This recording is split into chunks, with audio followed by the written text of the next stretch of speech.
Alors, dans la séance précédente, nous avons évoqué l'intérêt d'un suiveur pour isoler un circuit d'alimentation, par exemple un GBF, et un circuit d'utilisation, par exemple un circuit RLC. Pourquoi? Tout simplement parce que un suiveur est un bon adaptateur d'impédance. D'ailleurs, il a une impédance d'entrée infinie. Dans cette séance-là, nous allons aborder le régime libre dans un circuit RLC. Alors, pour ce faire, nous avons utilisé un GBF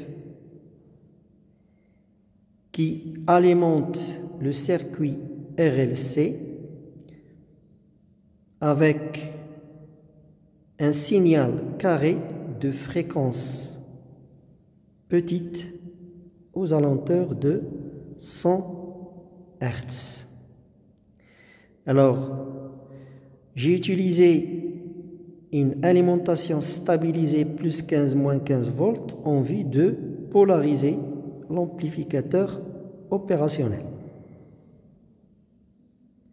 Alors, vous voyez bien que pour une résistance faible, j'ai ce qu'on appelle au bord du condensateur un régime pseudo-périodique, donc une atténuation de l'amplitude du signal, tout en gardant une forme pseudo-sinusoïdale. Lorsque j'augmente la résistance du circuit, donc je passe par exemple d'une soixantaine d'ohms à 1 kg, vous voyez bien que le signal est beaucoup plus atténué. Donc, plus R augmente, plus l'amplitude du signal diminue. Et remarquez toujours que le signal carré garde sa forme et garde aussi son amplitude. Alors, quand je passe par exemple à une valeur beaucoup plus grande, donc j'obtiens ce qu'on appelle un régime critique pour un amortissement moyen.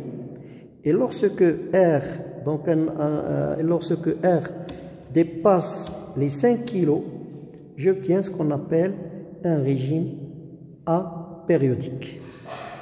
Donc retenez la chose suivante, c'est que pour le régime critique, vous avez un retour rapide à l'équilibre par rapport au régime pseudo-périodique. Alors, le secret ici est bien sûr intercaler un suiveur entre le GBF et le circuit d'utilisation qui est le RLC série. Alors, pour les valeurs, j'ai utilisé un condensateur de valeur proche d'un microfarad et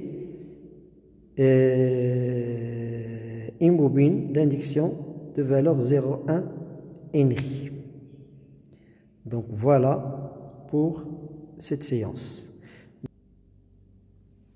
Donc pour finir, vous voyez bien que le régime libre disparaît après un certain moment à cause de l'amortissement dû à la résistance non nulle du circuit.